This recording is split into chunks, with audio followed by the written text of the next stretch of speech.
Oke, baik, mengenai latar belakang permasalahan analisis ini, yakni menurut kelompok kami masih adanya beberapa proses manual dalam pendistribusian zakat yang itu dinilai tidak efektif dalam era teknologi saat ini. Maka dari itu perlu adanya riset yang akurat dan efektif serta efisien melalui uji statistik untuk membuktikan penyaluran zakat mana yang telah merata atau yang belum merata dari berbagai bidang. Oke, jadi di sini kelompok kami menggunakan data dari tahun 2015, 2016, 2018, dan 2019 tentang pendistribusian zakat pada berbagai bidang, seperti bidang ekonomi, pendidikan, dakwah, kesehatan, dan sosial kemanusiaan. Selanjutnya, kelompok kami menggunakan data dari Badan Amil Zakat Nasional atau Basnas sebagai sumber data yang kami gunakan. Uji chi-square digunakan untuk menguji keterkaitan antara dua variabel nominal dan juga menguji seberapa kuat hubungan antara dua variabel tersebut. Dalam kasus ini, data ini menguji seberapa besar pemerataan dan juga seberapa rata pemerataan distribusi zakat dari tahun 2015 hingga tahun 2018. Baik, saya akan menjelaskan tentang hasil uji statistik. Sebelum kita melihat hasil uji statistik, kita akan menentukan aturan keputusan uji statistik. Aturannya adalah kami akan menolak H0 jika nilai statistik lebih besar daripada nilai kritis. Begitu juga sebaliknya, kami akan menerima H0 apabila nilai kritis lebih kecil daripada nilai nilai kritis lebih besar daripada nilai statistik. Next slide. Baik, untuk langkah selanjutnya adalah kami akan menentukan H0, H1 dulu. H0-nya seperti yang terlihat di slide adalah tidak ada perbedaan antara FO dan FE atau penyaluran zakat pada tahun 2015 sudah cukup merata di berbagai bidang. Kemudian H1-nya adalah kebalikan dari apa yang sudah saya sebutkan. Kemudian H0 H1 untuk 2016, penyaluran zakat 2016 di berbagai bidang adalah tidak ada perbedaan antara FO dan FE atau penyaluran zakat pada tahun 2016 sudah cukup merata di berbagai bidang. Dan H1-nya kebalikan dari sudah yang saya sebutkan. Kemudian next slide.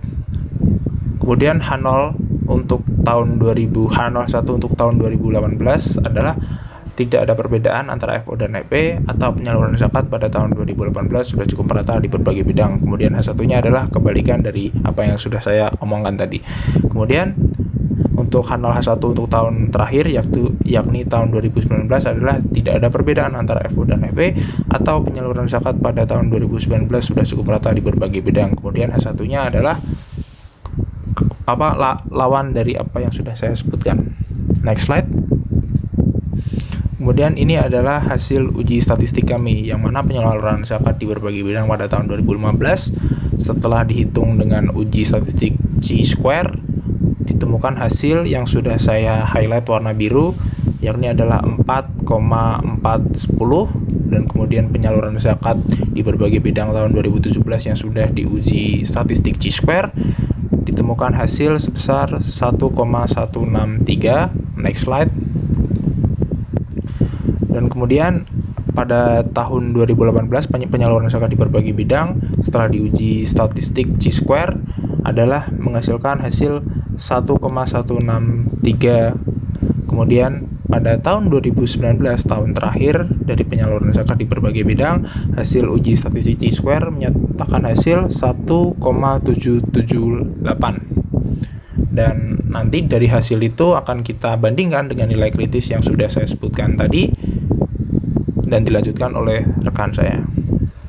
Oke, di sini saya akan menjelaskan tentang analisis uji statistik pada tahun 2015, 2016, 2018, dan 2019. Nah, pada tahun 2015 ini nilai hitung X kuadratnya itu sebesar 4,41, lebih kecil daripada nilai kritisnya yang sebesar 9,488. Sehingga keputusannya yaitu menerima H0 pada tingkat 0,05 dan menolak H1.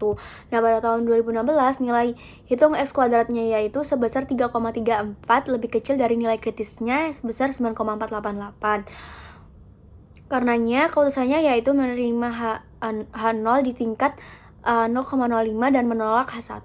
Nah, tahun 2018 nilai hitung X kuadrat ini sebesar 1,16, lebih kecil dari nilai kritisnya sebesar 9,48.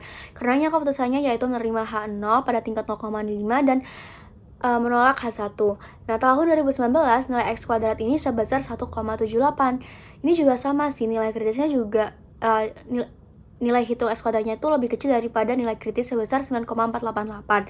Sehingga dapat diputuskan di sini tuh menerima H1 pada tingkat 0,05 dan menerima H0 pada tingkat 0,5 dan menolak H1. Nah, kesimpulannya dari 2015, 2016, 2018, dan 2019 itu tuh penyaluran zakat pada tahun-tahun itu tuh sudah cukup merata di berbagai bidang.